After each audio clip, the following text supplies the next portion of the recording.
Hello everyone. So இன்னைக்கு என்ன பார்க்க போறோம் அப்படின்னா 10th பப்ளிக் எக்ஸாம் 2024 அதாவது பொது தேர்வு 2024ல இனியும் ஒரு 28 25 30 நாளே வச்சுக்கோங்க அப்ராக்சிமேட். ஆனா 30 நாள் நமக்கு கரெக்டா இல்ல, பிராக்டிகல்ஸ் அப்படி இப்படின்னு ஒரு 25 டேஸ் தான் கரெக்டா இருக்கு இல்லையா? சோ இந்த 25 டேஸ்ல சென்டம் வாங்கணும்னு இருக்கவங்க சோ அவங்களுக்கு ஒரு சின்ன கன்ஃபியூஷன் இருக்கும். என்ன அப்படின்னா கன்ஃபியூஷன் ஸ்டேட்ல இருப்போம். அந்த கன்ஃபியூஷன் ஸ்டேட்டை ரிமூவ் பண்ணி எப்படி ஒரு கிளாரிட்டி அதுக்கப்புறம் உங்களுக்கு சென்டர் பேம் பண்றது அப்படிங்கிறதுக்கான வீடியோ தான் இந்த வீடியோ, சரிங்களா? சோ எப்படி அப்படின்னா இந்த கன்ஃபியூஷன் எப்படி போக்குறது அப்படின்னா ஃபர்ஸ்ட் விஷயம் என்ன மேம் கன்ஃபியூஷன் அந்த இடத்துல இருக்கும்னு கேட்டீங்கன்னா நம்ம எல்லா எடுத்துக்காட்டும் பார்த்திருப்போம் இல்லையா? சோ எல்லா எடுத்துக்காட்டுகளையும் தெளிவா பார்த்திருப்போம். புக்ல அத்தியாயம் 1ல இருந்து அத்தியாயம் 8 வரைக்கும் இருக்கக்கூடிய எல்லா எடுத்துக்காட்டும் ஃபுல்லா பார்த்திருப்போம்.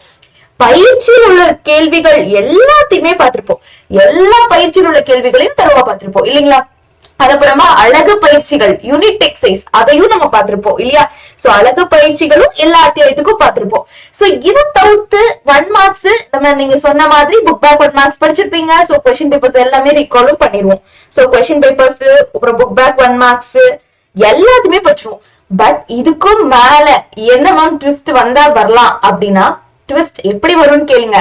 சோ இந்த புக்ல அத்தியாயம்ல ஒவ்வொரு அத்தியாயத்துக்கும் பாத்தீங்கன்னா சிந்தனை களம்னு ஒண்ணு இருக்கும். ஒவ்வொரு அத்தியாயத்துக்கும் பின்னாடின்னு கிடையாது, ஒவ்வொரு பயிற்சி வர இடத்துலயும் ஒவ்வொரு பயிற்சிக்கும் நடுவுல பாத்தீங்க அப்படின்னா சிந்தனை களம் அப்படின்னு ஒண்ணு இருக்கும். சோ அந்த சிந்தனை களம் பாத்திருக்கீங்களா?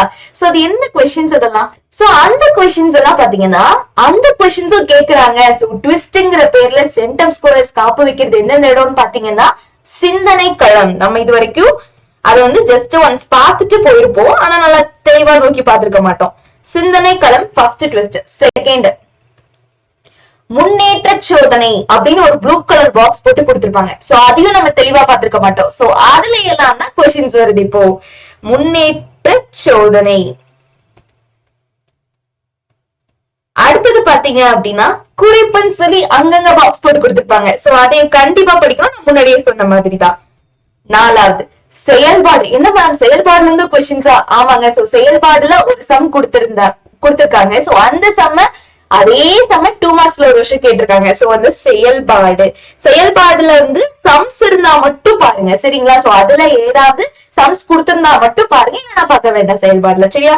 செயல்பாடுல சம்ஸ் கொடுத்திருந்தா மட்டும், கேள்விகள் கொடுத்திருந்தா மட்டும், தீர்க்கிற மாதிரி கேள்விகள் கொடுத்திருந்தா மட்டும் பாருங்க, என்ன பார்க்க வேண்டாம், ஓகேவா? சோ இப்ப நீங்க முக்கியமா என்னெல்லாம் பார்க்கணும்? சிந்தனை களம் பார்க்கணும், முன்னேற்ற சோதனை பார்க்கணும், குறிப்பு பார்க்கணும், செயல்பாடு பார்க்கணும். சோ இந்த 4 விஷயம் பார்க்காம தயவு செஞ்சு போயிடாதீங்க. இந்த 4 திங்ஸ் நம்ம மறந்துருவோம். சோ இந்த 4 திங்ஸ் தான் நமக்கு நிச்சயமா கன்ஃபியூஷன் அப்படிங்கிற இடத்துல இந்த 4 திங்ஸும் தான் இருக்க போகுது. புரிஞ்சுதா?